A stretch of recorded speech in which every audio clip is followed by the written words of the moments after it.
ప్రజాస్వామ్యం నుంచి నియంతృత్వం వైపుకు వెళ్తున్నామా అన్నట్టుగా ఉన్నాయి ఈ పరిణామాలు. దీని గురించి మీరేమంటారు సార్? అక్కడ ప్యానల్లో ఉన్న అడ్వకేట్స్ సీనియర్లు అందరికీ కూడా నమస్కారం అండి.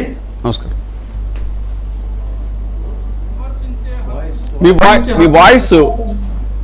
మీ వాయిస్ మ్యూట్ లో ఉందా?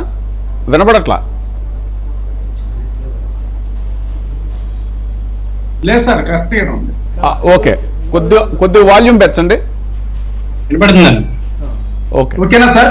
ఓకే అండి, కంటిన్యూ. ఇప్పుడు ప్రజాస్వామ్యంలో విమర్శించే హక్కు, ప్రశ్నించే హక్కు ప్రజాస్వామ్యానికి ప్రాణం సార్.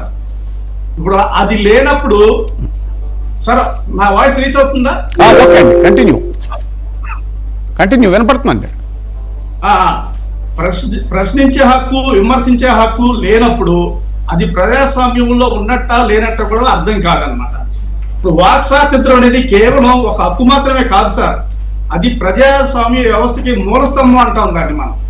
ఆ మూలస్తంభం లేకపోతే ప్రజాస్వామ్యానికి అర్థం కూడా లేకుండా పోతుంది. ముఖ్యంగా ఈ మధ్య కాలంలో హక్కులు ఎంత ఘోరంగా విఫలమవుతున్నాయో మనం చూస్తున్నాం.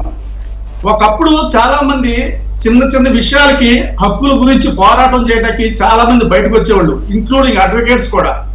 ఈ మధ్య కాలంలో ఏమవుతుందంటే అడ్వకేట్స్ లో కూడా, సారీ టు సే, ఈ మాట చెప్పడం కొంచెం బాధగానే ఉంది, కానీ పార్టీల పరంగా విడిపోయి, రకరకాలుగా విడిపోయి, ఒక యూనిటీ తగ్గిందేమో, యూనిటీ కొరవడిందేమో అనే బాధ కూడా కలుగుతుంది. ఈ మాట చెప్తా కొంచెం బాధగానే ఉంది. ఒక హక్కు గురించి పోరాడేటప్పుడు, ఏదైనా ఒక సమస్య వచ్చినప్పుడు పోరాడేటప్పుడు మనము అడ్వకేట్స్, ఒక బార్లో ఉన్న అడ్వకేట్స్ కూడా డివైడ్గా విడిపోతున్నారు. విడిపోవడం వల్ల ఏమవుతుందంటే బలహీనలైపోతున్నాం, అనుకున్నవి సాధించలేకపోతున్నాం. దానితో ప్రభుత్వాలు మనకి దారికి రావట్లేదు. ఒక అడ్వకేట్స్ లోనే ఇంత డివైడింగ్ గా ఉంటే సామాన్య ప్రజల్లో, కామన్ పీపుల్లో ఇంకా యూనిటీ ఎలా ఉంటుంది? అది మనం ఇప్పుడు ఆలోచించుకోవాల్సి వస్తుంది. చాలా డేంజర్ జోన్ లో ఉంది డెమోక్రసీ అనేది. ఈ డెమోక్రసీలో ప్రశ్నించే హక్కు లేకపోతే అసలు డెమోక్రసీయే కాదు, దానికి అర్థమే లేదు. ఈ రోజున మనం ముఖ్యంగా భారతదేశం అంతా ఒక ఎత్తు అయితే ఆంధ్రప్రదేశ్ లో ఒక ఎత్తు చూసుకోవచ్చు. మనం పత్రికలోళ్ళు కానీ, ప్రైవేట్ వ్యక్తులు కానీ, అడ్వకేట్స్ కానీ ప్రజాస్వామ్యంలో ఎవరైనా ప్రశ్నించారు అంటే తప్పుడు కేసులు పెట్టి లోనేస్తున్నారు. దాని అర్థం ఏంటి? ప్రశ్నించొద్దనా? మరి ఇలా తప్పుడు కేసులు పెట్టి ఒక అధికారంలో ఉన్న ప్రభుత్వాన్ని ప్రశ్నిస్తారు ఎవరైనా సరే. ఒక పని జరగకపోయినా, అన్యాయం జరిగినా, సొసైటీలో ఇంకేదైనా అక్రమం జరిగినా ప్రశ్నించేది అధికారంలో ఉన్న పార్టీలనే ప్రశ్నిస్తాం. జనరల్ గా చేయాల్సింది వాళ్లే కాబట్టి. లా అండ్ ఆర్డర్ మెయింటైన్ చేయాలన్నా కానీ, ఏదన్నా కార్యక్రమాలు చేయాలన్నా కానీ, ప్రజలకి ఏదైనా ఇవ్వాలన్నా కానీ అధికార పార్టీనే ప్రశ్నిస్తారు ఎవరైనా సరే. వాళ్ళని ప్రశ్నించ, దాంట్లోనే ప్రశ్నించినప్పుడు ఇక్కడ మనం అందరం ఒక మాట పైకి ఎన్ని మాట్లాడుకున్నా మనసు ఇప్పుడు మాట్లాడుకోవాల్సిన సమయం ఇది. అడ్వకేట్స్ లోనే ఒక గ్రూప్ ఏమో ప్రశ్నిస్తే ఇంకో గ్రూప్ ఏమో దానికి సపోర్ట్ చేయరు. అంటే ఏం చేయండి, ఈ రాజకీయ పార్టీలు ఏం చేసినాయి అంటే అడ్వకేట్స్ లో కూడా కుంపటి రాకొట్టి విడగొట్టేసినాయి మొత్తం అడ్వకేట్స్ ని. దాంతో హ్యూమన్ రైట్స్ కానీ ఇంకోటి కానీ ఈ రోజున బలహీనపడిపోయినాయి అనమాట.